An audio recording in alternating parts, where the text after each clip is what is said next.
आज आपण मंत्र आणि स्तोत्र यातील फरक समजून घेऊ. मंत्र म्हणजे मननात त्रायते इति मंत्र. मननात म्हणजे सतत चिंतन किंवा जप. त्रायते म्हणजे रक्षण करतो.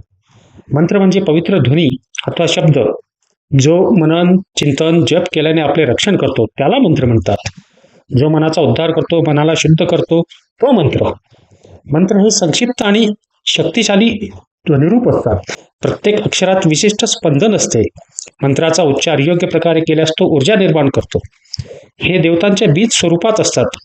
मंत्र म्हणजे देवतेला उद्देशून उच्चारलेला छोटा शक्तिशाली जप जे स्पंदन व ऊर्जेचा अनुभव करवतात. मंत्राची लांबी 1 ते काही शब्द असते. त्यांच्या उच्चारण्यामुळे ध्यान केंद्रित होते आणि ऊर्जा व मनशांती मिळते. स्तोत्र म्हणजे स्तुयते इति स्तोत्रम. स्तुयते म्हणजे स्तुती केली जाते. इति म्हणजे असे.